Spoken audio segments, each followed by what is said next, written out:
प्रभु की महिमा हो। निकालेंगे मत्ती रचित सुसमाचार, मत्ती रचित सुसमाचार 9 अध्याय उसका 35 से लेकर 38 तक आज हम पढ़ेंगे। आप लोग ध्यान से सुनिए, और इसमें कुछ बात है उसको हम ध्यान से हमें समझना है, बहुत ही जरूरी है। जितना हो सके हम कोशिश करेंगे आपको अच्छी तरह से समझाने के लिए। आप लोग ध्यान से जरूर समझें। प्रभु आपको आशीष दे। हम सबके लिए पढ़ेंगे। जिनके पास बाइबिल है सब निकाल लें। मत्ती रचित सुसमाचार 9 अध्याय 35 से लेकर 38 तक। जिनके पास बाइबिल नहीं है वह कृपया ध्यान से इधर सुने। यीशु सब नगरों और गांवों में फिरता रहा और उसके आराधनालयों में उपदेश करता और राज्य का सुसमाचार प्रचार करता और हर प्रकार की बीमारी और दुर्बलता को दूर करता रहा।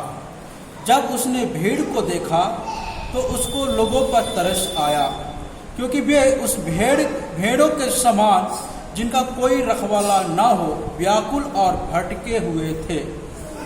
तब उसने अपने चेलों से कहा, पके खेत तो बहुत है पर मजदूर थोड़े हैं, इसलिए खेत के स्वामी से विनती करो कि वह अपने खेत काटने के लिए मजदूर भेज दे। Hallelujah, hallelujah. अच्छा, आवाज, हालेलुया। सब लोग सुना होगा, बहुत लोग पढ़ा भी होगा। जब यहाँ पर हम पढ़ते हैं तो प्रभु यीशु मसीह नगर को और गांव को फिरता हुआ आगे बढ़ा, और जो यहूदियों को जो आराधनालय होता था, इधर ध्यान दें, इधर उधर छोड़ दे, उधर जो होता उधर छोड़ दें, इधर आप लोग ध्यान दें। यहूदियों का जो आराधनालय होता था, आराधनालय का मतलब जिस प्रकार एक बना हुआ एक चर्च बिल्डिंग बोले या प्रार्थना भवन बोले या आराधना भवन बोले, इसी प्रकार यहूदियों का एक मंदिर था, यरूशलेम का मंदिर, जहाँ पे संपूर्ण यहूदी साल में एक ही बार वहाँ पे इकट्ठे होते थे। हर दिन वहाँ जा नहीं सकता था क्योंकि बहुत दूर में था। जहाँ उसके आसपास के लोग था वो लोग जाता था। इसलिए यहूदी लोग क्या करता था, अपने अपने प्रांत में एक आराधनालय बना के रखता था, और वहीं पर लोग क्या होता था, इकट्ठे होता था और परमेश्वर से आराधना करता था, प्रार्थना करता था। और साल में एक बार सबको यरूशलेम मंदिर जाना जरूरी था, अनिवार्य था। तो प्रभु यीशु मसीह आराधनालय में फिरता हुआ आगे फिरता हुआ उपदेश करता और राज्य का सुसमाचार प्रचार करता और हर एक प्रकार की बीमारी और दुर्बलताओं को दूर करता रहा। गांव गांव जा रहे हैं, नगर नगर घूम रहे हैं, और जितना भी यहूदियों का आराधनालय है वो हर जगह में प्रभु यीशु मसीह जा रहे हैं, उपदेश दे रहे हैं। जो बीमार है उन्हें चंगा भी कर रहे हैं, जो दुर्बल है उसे मदद भी कर रहे हैं। हर एक प्रकार की जो सहायता बन सकता है सब यीशु मसीह कर रहे हैं। लेकिन जब 36 पढ़ते हैं तो वहाँ पर हमें समझ में आता कहता, जब उसने भीड़ को देखा तो उसके लोगों पर तरस आया।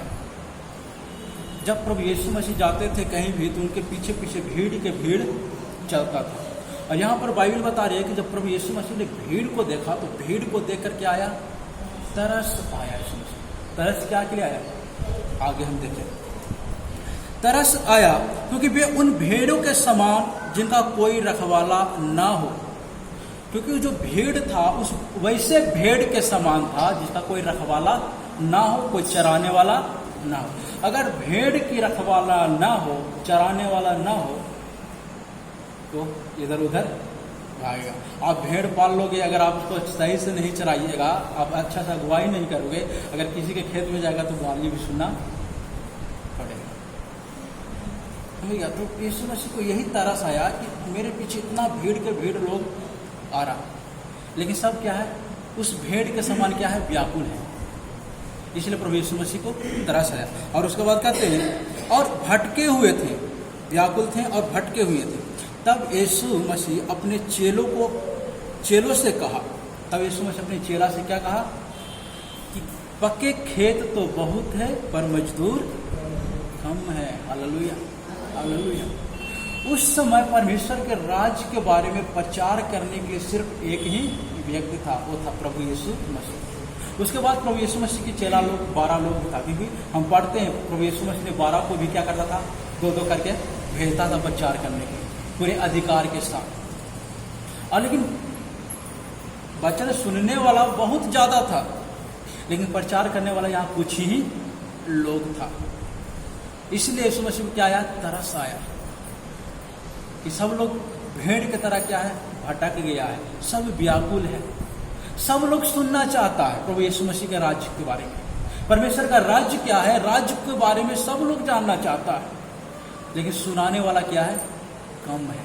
और इसी बात पे प्रभु यीशु मसीह को क्या आया, तरस आया। इसलिए प्रभु यीशु मसीह ने अपने चेला को बुलाया और क्या बोला कि खेत क्या है, पक चुके हैं। खेत मतलब संसार में रहने वाले लोग। कहता खेत पक चुके हैं। खेत जब पक जाता है उसका मतलब क्या होता है कि वो कटने के लिए क्या है, तैयार है। अगर समय रहता है, अगर नहीं काटोगे तो क्या हो जाएगा, नष्ट हो जाएगा, बर्बाद हो जाएगा। तो यीशु मसीह वही कह रहे हैं कि खेत क्या है, पक चुका है जल्दी से। इसलिए जब हम 38 पढ़ते तो यहाँ पर देखो क्या कहता है, इसलिए खेत के स्वामी से। अब खेत का स्वामी कौन है, परमेश्वर। खेत कौन है, ये जगत, ये संसार में रहने वाले लोग। और इस लोगों का स्वामी कौन है, सर्वशक्तिमान परमेश्वर। इसलिए प्रभु यीशु मसीह कहता है कि खेत के स्वामी से विनती करो कि वह खेत काटने के लिए क्या करे, मजदूर को भेज दे। Hallelujah, hallelujah. प्रभु यीशु मसीह की क्या इच्छा है, प्रभु यीशु मसीह की यहाँ पर क्या इच्छा है, तो समझ में आया बात आपको। प्रभु यीशु मसीह की इच्छा है कि और सेवक लोग क्या करें, इस राज्य को विस्तार करें। परमेश्वर के राज्य के बारे में और सेवक लोग आए और प्रचार करें। जो लोग प्रभु यीशु मसीह को नहीं जाना, जो लोग परमेश्वर को नहीं जानता, वो लोगों को क्या करें, सुनाए। और यह है यीशु मसीह की इच्छा। इसलिए वो क्या किया, चेला को बुलाया और बोला कि तुम विनती करो स्वामी से, जो खेत का जो मालिक है, जो इस लोगों के ऊपर जो अधिकार रखे हुए परमेश्वर, उससे क्या करो, विनती करो, प्रार्थना करो कि क्या करे, वो मजदूर को भेज। हालेलुया। अगर मजदूर नहीं आएगा, कटनी समय पर नहीं होगा, तो क्या होगा, नष्ट हो जाएगा, बर्बाद हो जाएगा। Hallelujah, hallelujah. इसलिए परमेश्वर नहीं चाहता, प्रभु यीशु मसीह भी नहीं चाहता कि हम नष्ट हो जाए। प्रभु यीशु मसीह चाहता कि हम भी क्या करें, परमेश्वर की राज्य का विस्तार करें, परमेश्वर के राज्य के बारे में लोगों को सुनाएं। और जब हम आगे हम जब उसको पढ़ते हैं तो हमें मिलता है, जब आप 9 अध्याय उसका 35 आप ध्यान से पढ़ो, 35 कहता है, 35 आए कि यीशु गांव में फिरता रहा, हाँ, और उनके आराधनालय में पेश करता और हाँ, राज का सुसमाचार प्रचार करता। हाँ, राज का सुसमाचार प्रचार करता रहा। जितना प्रभु यीशु मसीह से हो सका वो करता रहा। हालेलुया। जब उसका हम 10 के साथ पढ़ते हैं तो 10 के साथ में भी कहता है, और चलते चलते यह प्रचार करो, स्वर्ग का राज निकट आ गया है। ये प्रभु यीशु मसीह अपने शिष्य लोगों को यह अधिकार देते हुए कहता है कि तुम चलते चलते क्या करो, प्रचार करो कि परमेश्वर का राज निकट आ गया है। हालेलुया। परमेश्वर का राज निकट आ गया है। लोगों को शिक्षा दो, लोगों को बतलाओ, प्रचार करो। यह था प्रभु यीशु मसीह की इच्छा। जब तक हम प्रार्थना ना करें, पिता से हम ना बोले कि प्रभु आप मजदूर भेज दे, मजदूर परमेश्वर भेजने वाला नहीं है। हालेलुया। इसलिए हमारी प्रार्थना की बहुत ही अति आवश्यक है। अगर पिता परमेश्वर स्वयं अपनी इच्छा से अगर मजदूर को भेज दिया होता तो प्रभु यीशु मसीह को आज ये बातें कहने की आवश्यकता नहीं पड़ता कि तू पिता से विनती करो मजदूर को भेजने के लिए। हालेलुया। तो कहने का मतलब प्रभु यीशु मसीह ये सिखा रहे हैं कि क्या करना, प्रार्थना करना सेवकों के लिए। जहां पे प्रभु यीशु मसीह का वचन नहीं गया, जहां पर परमेश्वर की सच्चाई नहीं पहुंचा, वहां पर परमेश्वर की सच्चाई पहुंचने के लिए क्या करना, प्रार्थना करो। हालेलुया। कलीसिया का जिम्मेवारी है, ये विश्वासियों का जिम्मेवारी है कि परमेश्वर से प्रार्थना करें मजदूर के लिए, प्रभु के सेवकों के लिए। हालेलुया। और उसका जब उसका आगे 10 के 1 पहला आयत पढ़ो, 10 के 1। फिर उसने अपने 12 चेलों को पास बुलाकर हाँ उन्हें अशुद्ध आत्माओं पर अधिकार दिया हाँ कि उन्हें निकाले हाँ। और सब प्रकार की बीमारियों और सब प्रकार की दुर्बलताओं को दूर हालेलुया। प्रभु यीशु मसीह ये भी चाहते हैं कि प्रभु यीशु मसीह की सेवा करने वाले लोग क्या करें, बीमारियों को चंगा करें, दुष्ट आत्माओं को निकाले, जो निर्बल हैं, जो दुर्बलताओं में पड़े हैं, उनकी सहायता करें। Hallelujah hallelujah. ये सिर्फ यीशु मसीह का काम नहीं था, वो जिम्मेवारी आज प्रभु यीशु मसीह प्रभु के दासों को देके गया है। और ये प्रभु के दास कैसे आएगा? इस कलेशिया से दूसरे लोग सेवा में जाना है, कैसे उठेगा? आपकी प्रार्थना की आवश्यकता है। जब आप प्रार्थना करोगे तब उठेगा। और जहां प्रभु की सच्चाई नहीं पहुंचा है, उस जगह में परमेश्वर की सच्चाई पहुंचेगा। Hallelujah hallelujah hallelujah. और उसका 8 आयत भी पढ़ के देखो, उसका 8 है, बीमारों को चंगा करो, मरे हुओं को जिलाओ, कोढ़ियों को शुद्ध करो, दुष्ट आत्माओं को निकालो, तुमने श्वेत में पाया है और श्वेत में दो। हालेलुया। प्रभु यीशु मसीह ये अधिकार दे रहा कि तुम क्या करो, बीमारियों को निकालो, दुष्ट आत्मा बीमारियों को चंगा करो, दुष्ट आत्माओं को निकालो, और 2 कोढ़ी है उसको शुद्ध करो, और तुमने श्वेत में पाया है, और तुम भी क्या करो, दूसरे को श्वेत में दो। इस श्वेत मत का मतलब क्या है? फोकट में, फ्री में, इसका कोई हमें मूल्य देना नहीं पड़ता। श्वेत में का मतलब यही है। ये अधिकार के लिए हमें कोई कीमत देने की आवश्यकता नहीं पड़ा। एक आया था प्रभु यीशु मसीह के चेला के पास, एक जादू टोना करने वाले एक व्यक्ति प्रभु यीशु मसीह को विश्वास किया, और बाइबल बताती है कि वो विश्वास किया और वो जादू टोना कर बहुत संपत्ति इकट्ठा किया था, बहुत संपत्ति इकट्ठा किया। लेकिन जब यीशु मसीह के बारे में उसे पता चलता तो क्या करता, जादू टोना सब छोड़कर वो प्रभु यीशु मसीह पर विश्वास कर लेता है और पतरस के पीछे पीछे चलना शुरू कर देता, सेवकाई करना शुरू करता। जब वो देखता कि प्रभु के चेला लोग जब हाथ रखता तो पवित्र आत्मा उतरता और वो अन्य भाषा बोलने लगता, तो जो जादू टोना करने वाला जो प्रभु यीशु मसीह पर विश्वास करके जो प्रभु यीशु मसीह के दास बन गया था, वो पतरस के पास आके प्रभु यीशु मसीह के चेला के पास आके कहता, मैंने जो भी जादू टोना करके जो भी संपत्ति कमाया है वो संपत्ति मैं क्या करता हूँ, तुमको देता हूँ, पर मुझे क्या कर, एक अधिकार दे कि मैं भी जब किसी के ऊपर हाथ रखूँ तो उस पवित्र आत्मा पाए, वो चंगा हो जाए, दुष्ट आत्माएं निकल जाए। पतरस क्या बोला पता है? हे दुष्ट, तेरे साथ तेरा संपत्ति भी नष्ट हो जाए। हालेलुया।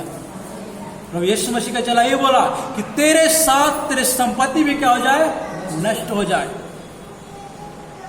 परमेश्वर ने हमें फ्री में दिया है, हम पैसा लेकर इसे बांटने की कोशिश ना करें। आज है बहुत लोग इसको पैसा लेकर क्या कर रहा, बांटने में लगा हुआ, और जो पैसा लेकर बांटने में लगा हुआ, परमेश्वर का वचन से यही चेतावनी था, तेरे साथ उस संपत्ति भी क्या हो जाएगा, नष्ट हो जाएगा। Hallelujah hallelujah hallelujah hallelujah.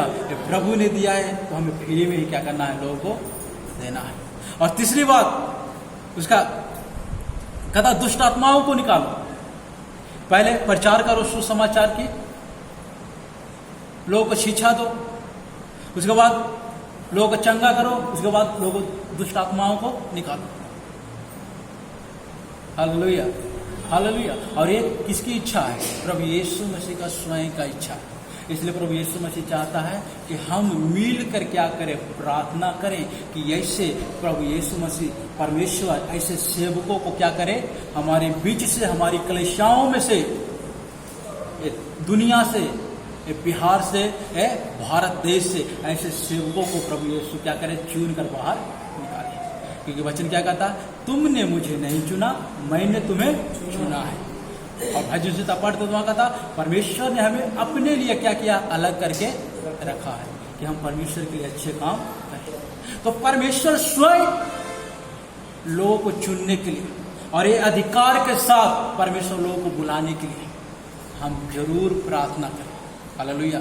जब हम कलीसिया इकट्ठे होते हैं, जब हम घरों में बैठकर प्रार्थना करते हैं, हम अकेला या परिवार के साथ जब मिलकर हम प्रार्थना करते हैं, तो आप इस विषय के लिए प्रार्थना जरूर करें कि प्रभु मजदूर को भेज दे, मजदूर को तैयार करे, क्योंकि आज का जो बहुत सा मजदूर है वो ईमानदारी से काम नहीं कर रहा है। प्रभु ने बहुत आशीष उसे दिया है, चंगाई करने की आशीष दिया है, दुष्ट आत्माओं को निकालने की आशीष दिया है, पर ये सब क्या किया है? रोजगार बना लिया, बिजनेस बना लिया है। हालेलुया। एक अच्छे, एक सच्चे, ईमानदार प्रभु के सेवक निकलने के लिए, अब प्रचार करने के लिए, परमेश्वर की सच्चाई हर एक लोग तक पहुंचाने के लिए ये प्रार्थना हम जरूर करें। Hallelujah, hallelujah. और ये हमारा जिम्मेवारी है कि हम प्रार्थना करें। आए हम सब मिलकर घुटना में हो सके तो हम आ जाएं और गंभीरता के साथ प्रार्थना करें। सिर्फ आज ही नहीं प्रार्थना करना है, जब भी हम इकट्ठा होते हैं तो प्रार्थना करें, जब आप घर में इकट्ठा होते हो तो प्रार्थना करें, जब आप अकेला बैठकर प्रार्थना करते हो तो प्रार्थना करें कि प्रभु मजदूर भेज। परमेश्वर का वचन सुनने वाला बहुत लोग हैं, बहुत लोग सुनना चाहते हैं, पर मजदूर कम है। स्वर्गीय पिता, आप मदद करें, आप सहायता करें, मजदूर को भेज दे पिता। आए प्रार्थना करें। Hallelujah, hallelujah, hallelujah. धन्यवाद स्वर्गीय पिता, हालेलुया। आज पिता हमें प्रभु जी इतना सुंदर प्रभु जी, खूबसूरत प्रभु जी वचन हमें दिया कि हम प्रभु जी मजदूरों के लिए, प्रभु के दासों के लिए हम प्रार्थना करें कि इस पृथ्वी पर, भारत देश में, दुनिया में, इस बिहार राज्य में, इस कलीसिया में सच्चे मसीही लोग उठने पाए, सच्चे प्रभु के सेवक लोग उठने पाए और परमेश्वर के राज्य का विस्तार करने पाए, परमेश्वर की सच्चाई को लोगों तक पहुंचाने पाए, पूरे अधिकार के साथ सेवा करने वाले, दुष्ट आत्माओं को डांटते हुए सेवा करने वाले, बीमारों को चंगा करने वाले, परमेश्वर के राज्य को बतलाते हुए आगे बढ़ने वाले सेवक को तो भेज दे। स्वर्गीय पिता, आप नियुक्त करें वैसे लोगों की। स्वर्गीय पिता, इस कलीसिया में वैसे लोग हैं जो आपकी सेवा करना चाहते हैं, तो स्वर्गीय पिता आप तैयार करें, उन्हें तैयार करें पिता।